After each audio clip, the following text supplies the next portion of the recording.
త్వరగా చంటపై మీరేం తేలిపోతే బాగుండు. ఆ ముఠాన్ని బయటికి గింటేసి మనశ్శాంతితో బతకొచ్చు. ఆ రోజు త్వరలోనే వస్తుంది కానీ నువ్వు కాసేపు మాట్లాడకుండా నాకు మనశ్శాంతి కలిగించు. పాటలు విందావా? అవును, నువ్వు నిశ్చల నడికి సాగర సంగమం క్యాసెట్ తీసుకొచ్చావు కదా, ఏదది? ఇదిగో అది పెట్టు. అతను కాల్చిన చిక్కుడు గింజలు ఎక్కువ ఇష్టంగా తినేవాడని రామకోటి ఒకసారి నాతో చెప్పాడు. వెరీ గుడ్, ఇదో మంచి క్లూ. చంటే అబ్బాయి మీ అమ్మకి తెలియకుండా రామకోటి ద్వారా 2 బొమ్మలు పంపాడు. అందులో ఒకటి తెల్ల కుందేలు బొమ్మ, ఇంకొకటి బ్యాటరీతో నడిచే రైలు. అవి నాకు బాగా గుర్తు. ఎందుకంటే నేను మెడ్రాస్ వెళ్ళినప్పుడు వాటి నేను అడిగే కొన్ని ప్రశ్నలకి నువ్వు జవాబులు చెప్పాలి. ఇంకా మీ పరీక్షలు పూర్తి కాలేదా డాడీ? అఫ్కోర్స్ అడగండి, నాకేమిటి భయం? నిజమైన చంటబ్బాయి నేనే కదా. నీకు చిన్నతనంలో నేను ఒకసారి బొమ్మలు పంపించాను, అవేమిటో గుర్తున్నాయా? గుర్తులేకండి డాడీ.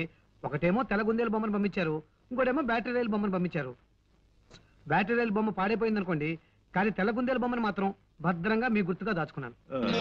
సరే, చిన్నప్పుడు నువ్వు ఇష్టంగా ఏం తినేవాడివి? వంకాయ కూర, ఇంకా కోడి, పకోడి. నాకు ఇష్టం లేదంటూ ఏం లేదు డాడీ. అది కాదు, అన్నిటికంటే ఎక్కువ ఇష్టంగా. అన్నిటికంటే అంటే చిక్కుడు గింజల్ని కాల్చు తినేవాడిని. నేను చంటెబ్బాయికి చిన్నతనంలో రామకోడి ద్వారా 2 బొమ్మలు పంపించాను, అవేమిటో గుర్తున్నాయా? గుర్తున్నాయి నాన్నగారు. ఏమిటి?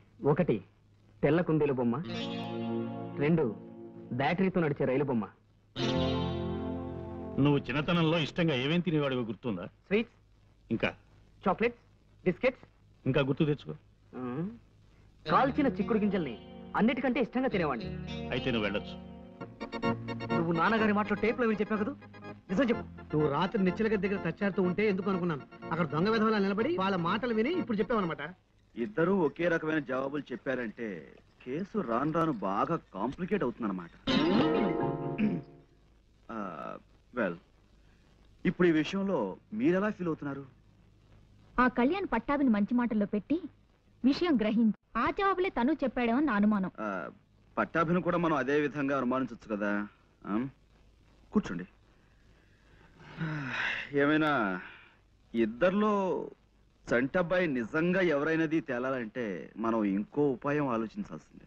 పోనీ బొమ్మ బరుసా వేద్దామా గురుజీ? వేద్దాం. వేసి నీ గుండు పగులుతుందో లేదో చూద్దాం. ఇడియట్. ఆ ఇద్దరి మధ్య, వాళ్ళిద్దరు భార్యల మధ్య ఒక క్షణం పడ్డం లేదు. ఇల్లంతా ఒక కురుక్షేత్రంలా తయారైంది. మా నాన్నగారు బాధ తగ్గకపోగా మరింత పెరిగింది. అసలు చంటబ్బాయి ఎవరన్నది మీరు కాస్త త్వరగా కనుక్కొని చెప్పండి. Fantastic idea. కళ్యాణ్ రక్తాన్ని, పట్టాభి రక్తాన్ని పరీక్ష చేయండి. దాంతో చంటబ్బాయి ఎవరో దొంగబ్బాయి ఎవరో తేలిపోతుంది. తండ్రి బ్లడ్ గ్రూప్ పిల్లలు కుండి తీరాలని రూల్ లేదు.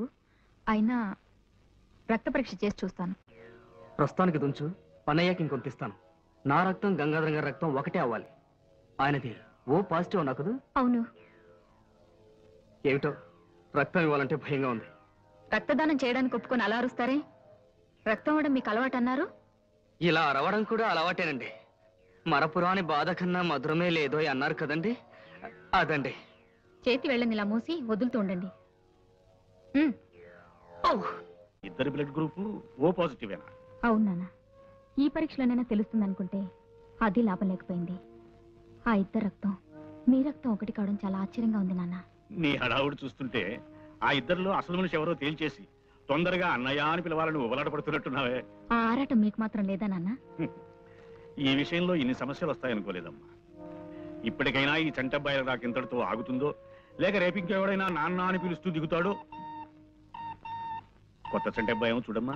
రంగమ్మా, ఫోన్ తీసుకురా. నిశ్చలయ్యా,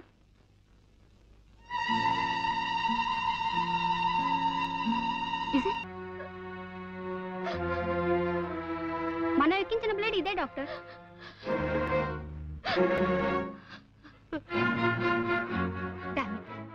మన హాస్పిటల్